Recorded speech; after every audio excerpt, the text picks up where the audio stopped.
오늘 함께 보실 말씀은 마가복음 11장 7절부터 11절까지 말씀입니다. 마가복음 11장 7절부터 11절 말씀, 우리 성경 봉독만 함께 한 목소리로 읽도록 하겠습니다. 함께 읽겠습니다. 시작. 제자들이 그 새끼 나귀를 예수께로 끌고 와서 자기들의 겉옷을 그 등에 걸쳐 놓으니 많은 사람이 자기들의 겉옷을 길에 다 폈으며 다른 사람들은 들에서 잎 많은 생나무 가지들을 꺾어다가 길에다 깔았다. 그리고 앞에 서서 가는 사람들과 뒤따르는 사람들이 외쳤다. 호산나 복되시다. 주님의 이름으로 오시는 분. 복되다 다가오는 우리 조상 다윗의 나라여. 더없이 높은 곳에서 호산나. 예수께서 예루살렘에 이르러 성전에 들어가셨다. 그는 거기서 모든 것을 둘러보신 뒤에 날이 이미 저물었으므로 12제자와 함께 베다니로 가셔가셨다. 오늘 본문은 종려주일의 본문입니다. 원래 어제가 종려주일이었기 때문에 최지영 목사님께서 종려주일 설교를 하셨지만 월요일에 또 종려주일의 이야기를 통해서 새벽 예배를 시작하고자 합니다. 예수님께서 예루살렘에 입성하실 때에 이제 많은 무리들이 몰려 들어와서 호산나, 호산나를 외치게 됩니다. 호산나의 뜻은 주님 우리를 구원하여 주시옵소서라는 뜻을 갖고 있습니다. 그리고 그냥 예수님에게 호산나를 외친 것이 아니라 어떤 이들은 겉옷을 벗어서 바닥에 깔고 또 어떤 이들은 마가복음에서는 나무의 생나무 가지를 꺾어다가 바닥에 깔게 됩니다. 요한복음 12장 13절에 보면 종려나무를 깔았다라고 기록되지요. 그래서 우리가 이제 이 예수 그리스도의 행차, 예수 그리스도의 입성을 우리가 축하하면서 종려주일로 지키게 됩니다. 그런데 사실 이 예루살렘 성에 입성하실 때 많은 무리들이 호산나를 외쳤고 주님 우리를 구원하여 주시옵소서라고 외쳤지만 사실 이들의 또 다른 행동의 변화는 마가복음 15장 13절에 등장하게 됩니다. 채 일주일도 지나지 않은 무리들이 이렇게 얘기합니다. 그들이 다시 소리 지르되 그를 십자가에 못 박게 하소서. 똑같은 무리들입니다. 기간도 일주일도 지나지 않았어요. 한 5일 정도가 흘렀을 시점에 호산나를 외치던 자들이 십자가에 못 박으소서라고 외치는 자들로 변화하게 됩니다. 안 좋게 변화된 것이지요. 호산나를 외쳤던 자들은 예수 그리스도께서 이 땅 가운데 오심에 있어서 어떤 구원자로서의 의미를 생각하지 않았습니다. 그들이 생각했던 것은 이 이전에 일어났던 예수 그리스도의 놀라운 기적들, 병든 자들을 고치시고 배고픈 자들을 먹이시고 귀신 달린 자들을 내쫓는 장면을 눈으로 보면서 이 사람이 이제 이 땅의 왕으로 오셨구나 라는 확신을 갖게 됩니다. 그런데 그 왕 되심의 그들의 생각은 로마를 이길 이스라엘의 왕의 오심에 대한 기대가 있었던 것이죠. 그래서 호산나를 외친 겁니다. 주님 우리를 구원하여 주십시오. 로마에서부터 구원하여 주십시오. 그런데 예수님의 상황이 좀 달라집니다. 처음 입성할 때도 나귀를 타고 입성하시죠. 무리들이 약간 의구심이 들었을 겁니다. 아니 왜 왕이 나귀를 타고 오지? 근데 어쨌든 처음에는 용납했을 겁니다. 그럴 수도 있지. 말이 없었나 보지. 근데 들어오고 났는데 갑자기 재판장에 끌려갑니다. 그리고 너무나 처절하게 매를 맞고 채찍질을 당하는 모습을 보면서 무리들은 생각하죠. 이 사람이 구원자가 아니구나. 우리를 국가의 구원을 일으켜줄 구원 메시아가 아니구나라고 생각을 하게 됩니다. 그렇기 때문에 호산나를 외치던 자들이 그를 십자가에 못 박아달라고 외치는 자로 완전히 뒤바뀌게 되는 것이죠. 오늘은 이 말씀을 통하여서 우리의 신앙, 또 우리의 그리스도를 향한 기대, 또 우리 교회에 관한 이야기를 좀 함께 나눠보고자 합니다. 무리들이 예수님이 입성하실 때 호산나를 외치며 종려나무를 가지를 든 명확한 이유는 자신들의 기대가 실현되는 것을 바랐기 때문입니다. 당시 무리들은 기적을 베푸시는 예수님, 떡 5개와 물고기 2마리로 5,000명 이상의 인원수를 먹이시는 예수님, 그리고 로마를 이기고 대항하여서 국가를 세우실 예수님에 대한 기대가 있었습니다. 이스라엘의 왕위에 앉으셔서 예루살렘을 회복시키시고 로마를 내쫓아 새로운 국가를, 새로운 도성을 형성할 예수 그리스도에 대한 기대가 있었던 것이죠. 그런데 예수님은 단순히 예루살렘에 입성하셨던 것이 이스라엘의 왕이 되시기 위해 입성하신 것이 아니었습니다. 예수 그리스도께서 이스라엘에 입성하신 것은 이 땅과 우리 모든 이들의 삶의 왕이 되시기 위해서 예루살렘에 입성하셨던 것이죠. 예수님의 뜻은 왕위에 오르셔서 사람들을 구원하고자 하심이 아니었습니다. 예수님의 뜻은 십자가에 달리셔서 가장 낮은 자리이고 가장 참혹한 자리인 십자가에 오르셔서 피 흘리시고 그 피로 말미암아 로마에서부터 이스라엘을 건져내 주는 것과는 상상할 수 없는 죄와 사망에서 우리를 생명을 주시기 위해 십자가에 달리신 것이죠. 그런데 당시의 무리들의 기대는 이 사람이 우리의 왕이 되었으면 좋겠다라는 기대가 있었던 겁니다. 이 사람이 예루살렘의 왕이 되어서 우리를 구원해 줬으면 좋겠다라는 기대가 있었던 것이죠. 그런데 그 기대가 깨지자 이들은 예수님을 향하여서 저주와 독설을 퍼붓기 시작합니다. 예수 그리스도는 이스라엘의 왕이 아닌 모든 이들의 삶의 왕이 되시기 위해 골고다 언덕을 오르셨습니다. 결코 사람들의 만족과 사람들의 유익을 지켜주기 위해서 예루살렘에 입성하신 분이 아니었던 것이죠. 그런데 무리들은 자신들의 기대와 자신들의 생각과 방향이 달라지자 예수 그리스도를 십자가에 못 박으라고 소리 지르는 자들로 완전한 바뀜이 일어나게 됩니다. 우리의 신앙이 이 예수님에게 호산나 외치는 자들과 같이 될 때가 있습니다. 나의 삶에 문제가 생길 때, 내가 해결하고 싶은 문제들이 있을 때, 내 기도 제목들이 있을 때는 예수 그리스도 앞에 나아가서 호산나를 외치는 게 너무나 쉽습니다. 주님 우리를 구원하여 주십시오. 주님 우리의 문제를 해결해 주십시오. 주님 내 뜻을 이루어 주십시오. 그런데 항상 우리가 기도할 때는 주님 나의 삶의 소망이, 내 뜻이, 내 생각이, 내 계획이 이루어 달라고 기도하지 하나님의 뜻에 대한 기도를 잘 하지 않습니다. 이스라엘의 이 당시 무리들도 예수 그리스도께서 예루살렘에 입성하자 우리들의 소망, 이 사람이 로마에서부터 우리를 건져내 주실 거라는 그 기대 앞에서 호산나를 외쳤지 입성하시는 그리스도의 뜻을 궁금해하지 않았던 것이죠. 이것이 우리의 신앙과 매우 닮아 있습니다. 우리는 놀라운 예수 그리스도가 막 우리가 찬양하고 우리가 영광 돌리고 우리가 막 위대하다 하시는 예수 그리스도가 나의 뜻을 실현시켜 주기를 원합니다.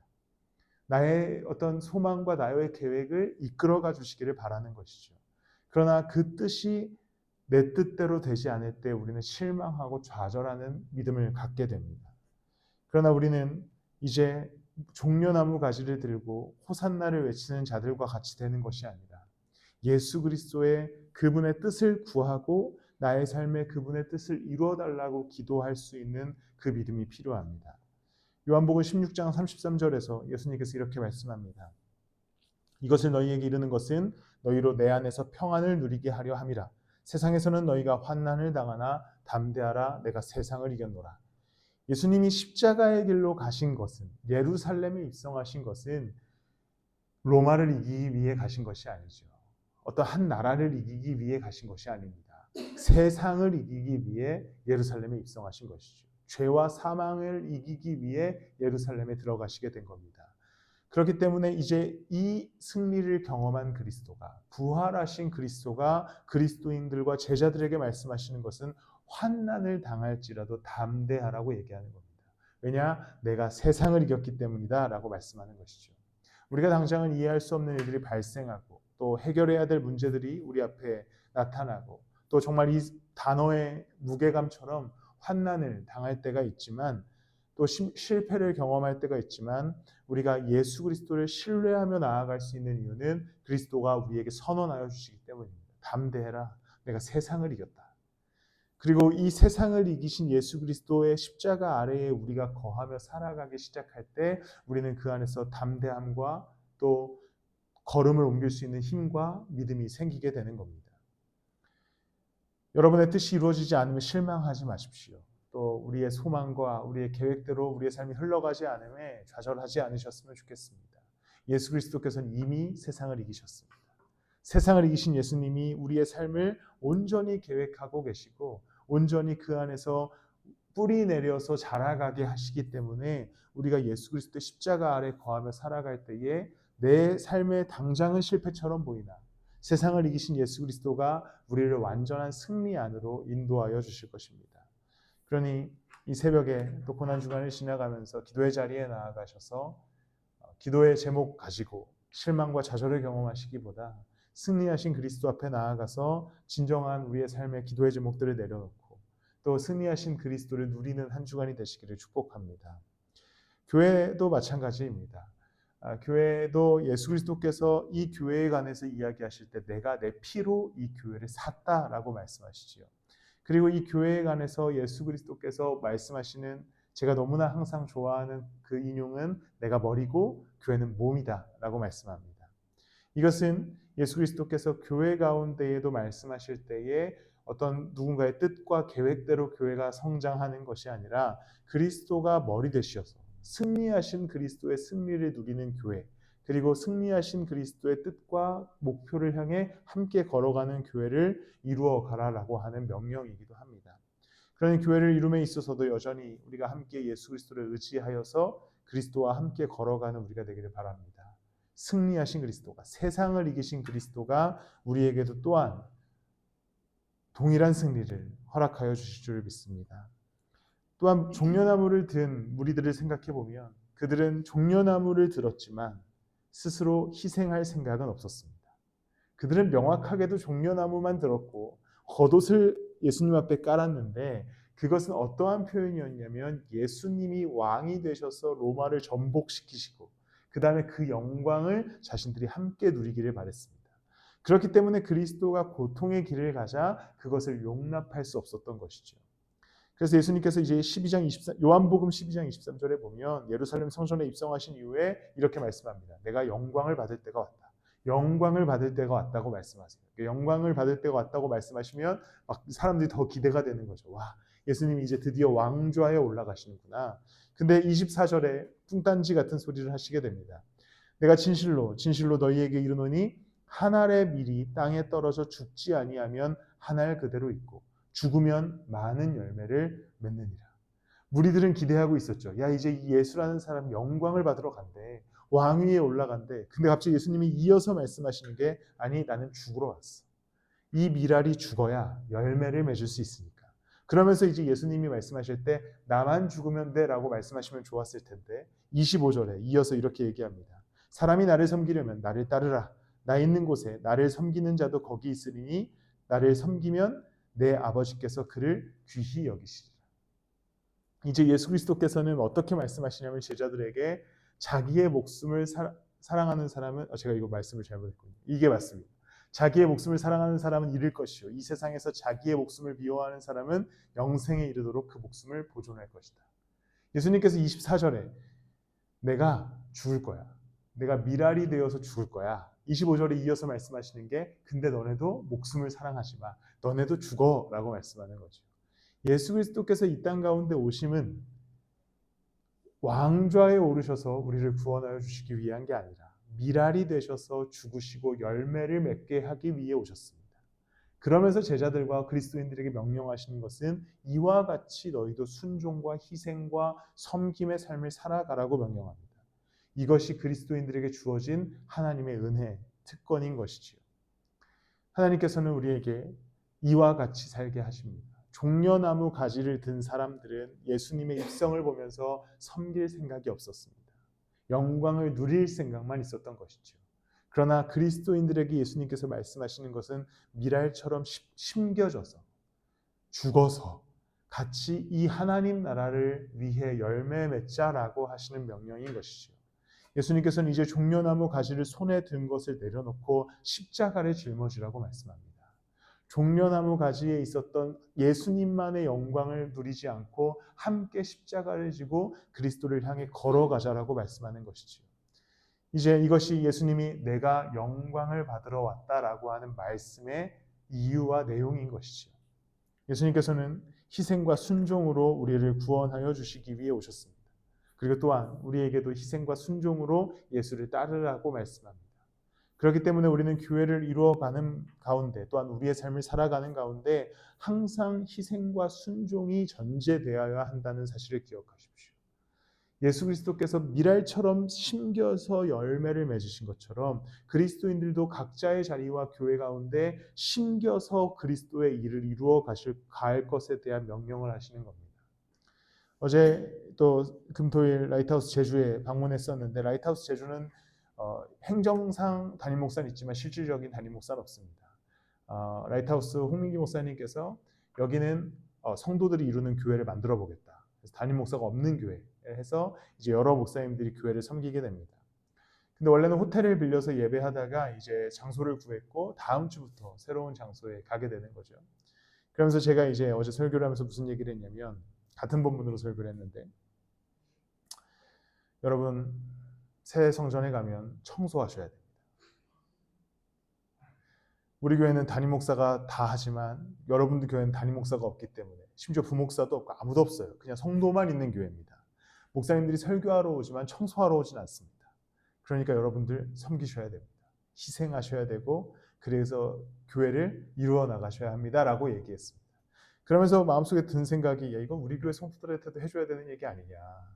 교회를 뭐 담임 목사 혼자 만들어 가냐, 함께 만들어 가야지 라는 생각을 하면서, 사실 과거에 교회를 얻자라고 하는 그 제안들이 많이 들어왔을 때 그때 거절했던 이유는, 이러다가 내가 혼자 다 해, 아무도 안 하고 내가 혼자 다 하면 나 진짜 지쳐, 그래서 내가 장소 안 얻는 거야, 이런 얘기를 했던 제가 문득 떠오르면서, 아, 우리 같이 섬기자고 얘기해야겠다. 왜 남의 교회 가서는 섬기자고 해놓고 우리 교회 가서는 섬기자고 말 못하는 이 저를 보면서, 그래서 섬겨야 됩니다.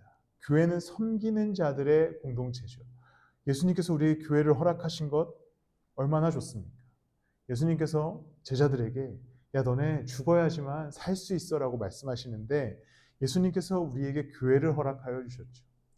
누구나 와서 섬길 수 있는 공간, 누구나 와서 그리스도의 뜻을 실천할 수 있는 자리, 누구나 와서 예수와 함께 걸을 수 있는 순종과 희생의 자리를 교회라는 곳으로 마련해 주셨습니다. 그렇다면 우리는 이 교회 안에서 예수와 같이 미랄처럼 심겨질 수 있어야 되는 것이죠. 그리고 이 심겨짐에 누릴 수 있는 은혜가 무엇인지 아십니까? 예수 그리스도께서 미랄을 심기십니다. 무슨 뜻인지 아실까요? 예수님께서 미랄을 그냥 내비두신 게 아니에요. 직접 심으신 겁니다. 예수님께서 우리를 한 사람 한 사람 선택하셔서 씨앗으로 고르시고 하나님 나라의 열매의 확장을 위하여서 직접 심으셨다라고 말씀하는 겁니다. 여기에 놀라운 은혜가 있습니다. 우리가 순종과 헌신하는 과 섬기는 게 내가 막 땅을 파고 들어가서 내가 여기서 나를 갈아 넣고 희생해서 교회 하나 살려보자, 이런 의미가 아니라, 예수 그리스도께서 우리를 선택하셨고 우리를 너무나 사랑하셔서 우리를 이 땅과 이 교회 가운데 직접 심으신 겁니다. 예수님의 손길이 있는 것이죠. 그러면 자라가게 하실 분도 그리스도이신 겁니다. 그렇기 때문에 우리가 예수 그리스도를 의지하여서 이 땅에 묻혀서, 이 교회에 묻혀서, 또한 우리의 삶의 자리에 묻혀서 그리스도를 따라 살아가기 시작할 때, 이제 예수님께서 우리를 가꾸시고 물을 주시고 필요한 걸음과 필요한 순간들을 허락하셔서 풍성한 열매를 맺게 하실 겁니다. 그러니 그리스도가 나를 이 땅에 심으셨다라고 하는 그 담대함의 믿음을 가지고 교회와 여러분들의 삶을 그리스도를 따름으로 섬기며 살아가시기를 예수 그리스도 이름으로 축복합니다.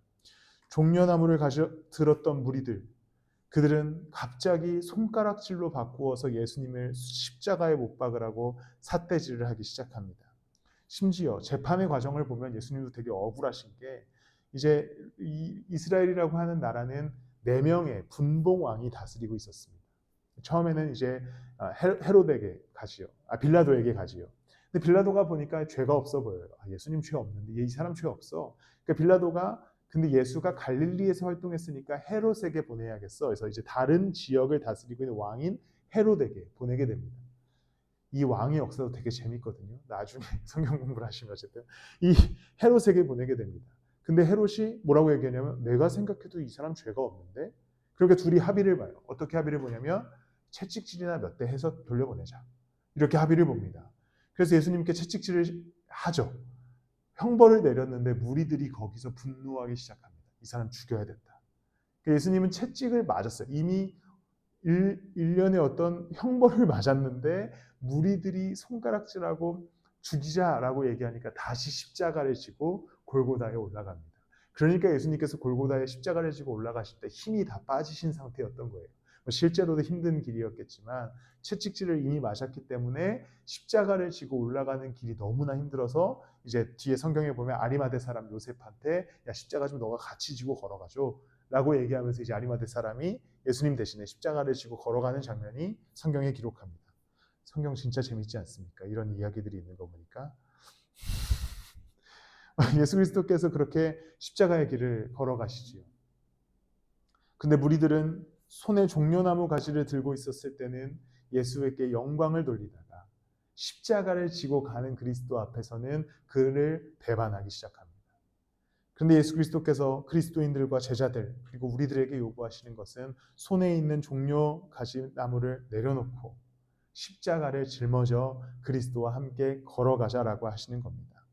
여기에는 너무나 놀라운 은혜가 있는 것은 종려나무 가지를 든 자들은 그리스도를 바라볼 수밖에 없었는데, 바라보는 것이 끝이었는데, 십자가를 진 이들은 그리스도와 함께 걸어갈 수 있게 된 겁니다. 그리고 그리스도가 경험한 십자가에 놓여진 은혜와 능력을 함께 걸어가는 이들에게 모두 누릴 수 있게 하는 것이죠. 그것은 죽음을 이기시는 생명의 능력입니다.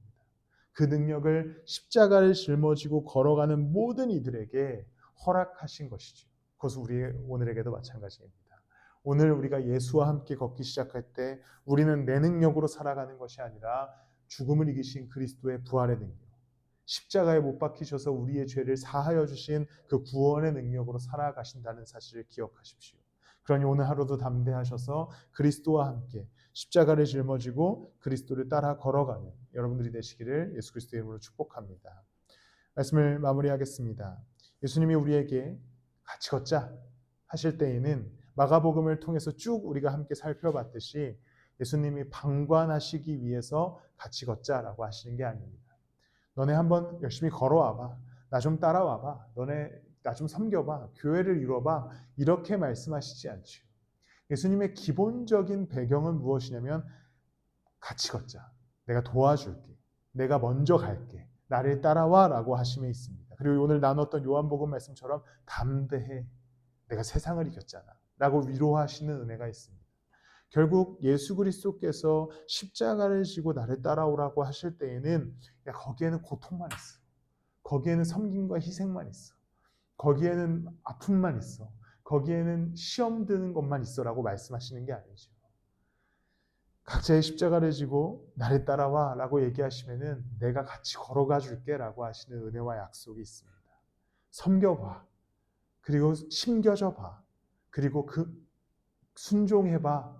거기에는 열매와 은혜와 축복이 있음에 대한 약속을 허락하시는 겁니다. 더 이상 삶의 자리에서 종려나무 가지만 손에 들고 계시지 마십시오. 더 이상 종려나무 가지만 들고 예수 그리스도의 영광을 어떻게 꿀처럼 맛보기 위해서 입만 벌리고 계시는 신앙을 갖지 마십시오. 이제는 종려나무 가지를 내려놓고 십자가를 등에 짊어지고 그리스도와 함께 걸어가시기를 바랍니다. 그러면 꿀맛을 느끼려던 우리는 꿀맛을 넘어 모든 영광을 누리게 될 것입니다. 세상의 영광이 아닌 예수 그리스도 십자가의 영광과 그 죽음을 이기시는 영광이 곧 나의 영광이 되어서 그리스도와 함께 이 땅에서의 삶을 또한 교회를 이루어 나가게 될 줄을 믿습니다. 우리 다 같이 기도하실 텐데요.